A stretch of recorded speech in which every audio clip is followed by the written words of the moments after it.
वो बड़ी मुझे बात पसंद है। हजरत उमर के पास एक शख्स ने एक दफा, हजरत अबू हुरैरा रज़ी अल्लाह तआला अन्हु कहते हैं मैं अपनी माँ की बड़ी खिदमत करता था। मेरी अम्मा बूढ़ी हो गई थी तो मैं खुद उन्हें वॉशरूम लेके जाता था।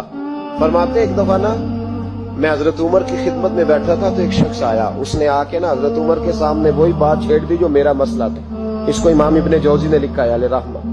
कहते वो कहने लगा हुजूर एक बात पूछनी है जनाब अमीरुल मोमिनीन रज़ी अल्लाह तआला अन्हु। फरमाने लगे पूछो। कहने लगा हुजूर मेरी अम्मा बड़ी ज़ईफ और बूढ़ी हो गई है, मुझे आवाज देती है बेटे दौड़ के आना, मैंने पेशाब करना है। मैं दौड़ के जाता हूँ, माँ को उठाता हूँ, मेदा कमजोर है, बुढ़ापा है, तो मैं बाथरूम तक जाता नहीं, अम्मा पहले मेरे ऊपर पेशाब कर देती है। हुजूर जब मैं छोटा था मैं अम्मा पे पेशाब करता था, अब अम्मा मेरे ऊपर करती है, हक तो अदा हो गया ना।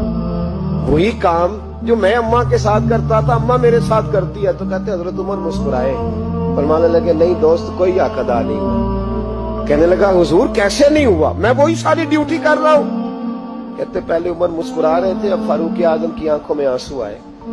फरमाने लगे तेरी और तेरी माँ की सोच में बड़ा फर्क है, और इस्लाम में दारो मदार नीयतों और इरादों पे है। कहा हुजूर क्या फर्क है?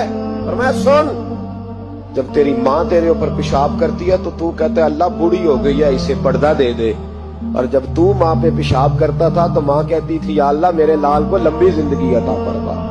फरमाया तेरा और तेरी माँ की सोच में तू तो पर्दे की दुआएं मांगता है कि अल्लाह बड़ी बूढ़ी हो गई अब तो बाथरूम नहीं जा सकती, इसे संभाल ले। फरमाया ये फर्क है, माँ ने भी कभी दुआ मांगी थी।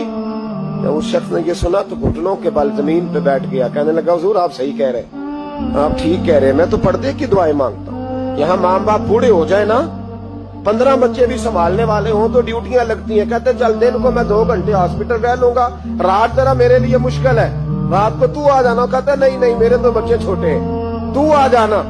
माँ ने तो नहीं कहा था कि चौथे को मैं कैसे संभालूं, छठे की मैं किस तरह फिक्र करूं।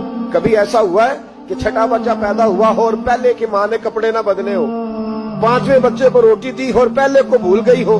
कभी ऐसा हुआ है कि बाप, मैंने ऐसे लोग भी देखे। मेरा एक दोस्त था कॉलेज में, उसके कपड़ों जैसे कपड़े कोई नहीं पहनता था, लेकिन फिर शादी हुई, हालात बदल गए।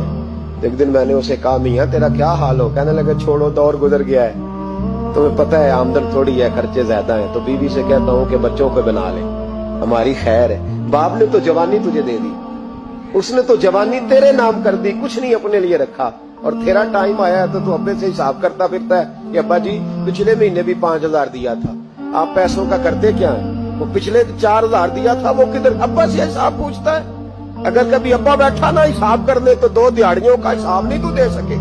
अगर वालिद कभी बैठा तो खुदा माँ बाप के नाफरमान की ना यहाँ कोई पहचान होगी और ना